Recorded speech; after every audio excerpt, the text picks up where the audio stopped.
महाराष्ट्रातला जो S T कर्मचारी आहे हा खरं बघितलं तर कमी शिकलेला आणि गावगाड्यातला तो सगळा कर्मचारी आहे आणि या कर्मचाऱ्याला शासनाच्या कर्मचाऱ्यांच्या बरोबर वेतन मिळावं ही मागणी त्यांच्या अनेक वर्षापासूनची आहे आणि या मागणीच्या संदर्भामध्ये आदरणीय उदय सामंत साहेबांच्या नेतृत्वाखाली आमच्या 5-7 बैठका झाल्या, मुख्यमंत्र्यांच्या नेतृत्वाखाली बैठक झाल्या आणि आत्ताची तर प्रसिद्ध अशी बैठक या ठिकाणी झालेली आहे।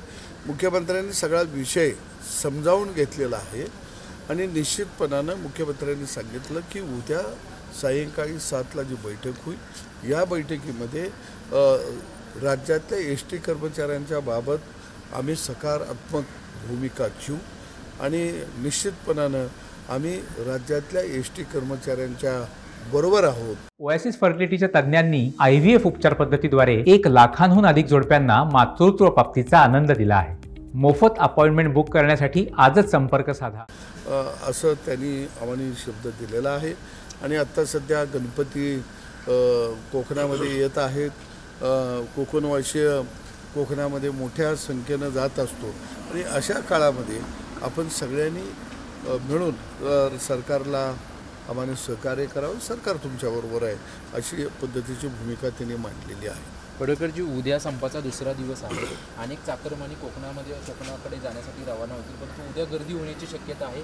संपाचा फटका उद्या चाकरमान्यांना होईल का, त्या संदर्भात काही नियोजन करण्यात येणार आहे सरकारच्या वतीने, याविषयीमध्ये काही चर्चा झाली? माननीय मुख्यमंत्री महोदय अतिशय गंभीरपणे एस टी कर्मचाऱ्यांच्या बाबतीमध्ये विचार करतायत। आता जवळपास माननीय सदाभाऊ खोत, मी स्वतः उदय सामंत साहेब पण होते, जे कृती समितीच्या बरोबर त्यांनी दुपारी बैठक घेतली होती। कृती समितीचं काय म्हणणं आहे तेही त्यांनी माननीय मुख्यमंत्री महोदयांच्याकडे मांडलेलं आहे। एस टीचे अधिकारी देशमुख या बैठकीला हजर होते, कुसेकर जे MD आहेत ते या बैठकीला गैरहजर होते आणि त्यामुळं मुख्यमंत्री महोदयांनी स्ट्रिक्ट या विषयावरती कारवाई करण्याचे आदेश दिलेले आहेत।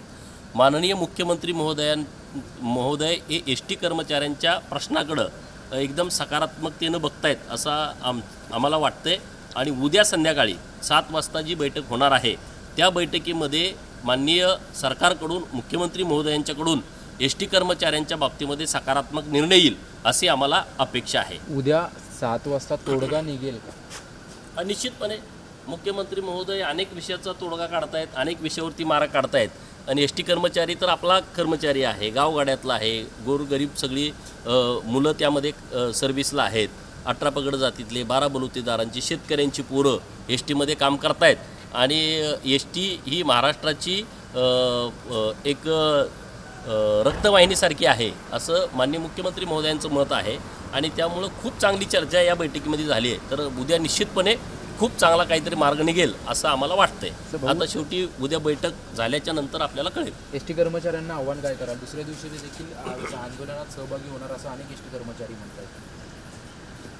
मला वाटतं की उद्या संध्याकाळी निश्चितपणानं चांगला निर्णय होणार आहे आणि मुख्यमंत्री करतील, कारण मुख्यमंत्र्यांनी ही बाब गांभीर्यानं घेतलेली आहे आणि आज जवळजवळ आत्ता बघितलं आपण तर 1 वाजून गेलेले आहेत आणि 2 तास एस टी कर्मचाऱ्याच्या संदर्भामध्ये मुख्यमंत्र्यांनी बैठक घेतलेली आहे आणि गणपतीसाठी कोकणामध्ये सगळे लोक त्या ठिकाणी मुंबईवासीय जात आहेत, कोकणवासीय जात आहेत आणि मला वाटतं की कर्मचाऱ्यांनी आणि आपण सगळ्यांनी मुख्यमंत्र्यांच्यावर त्यांच्या शब्दावर आपण विश्वास ठेवूया आणि उद्या संध्याकाळी जर निर्णय योग्य नाही आला, जर निर्णय नाही झाला तर पुढचं पाऊल उचलूया।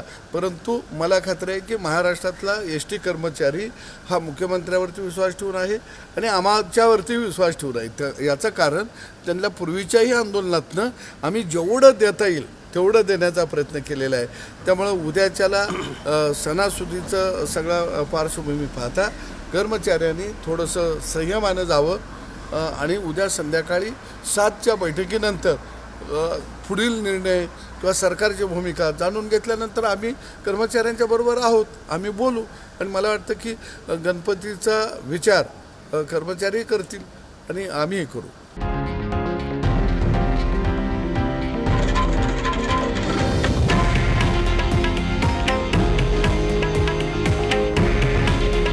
हे आहे देशातील नंबर 1 न्यूज नेटवर्क आणि आपण पाहत आहात TV9 मराठी. काळजी तुमची, हित महाराष्ट्राचं.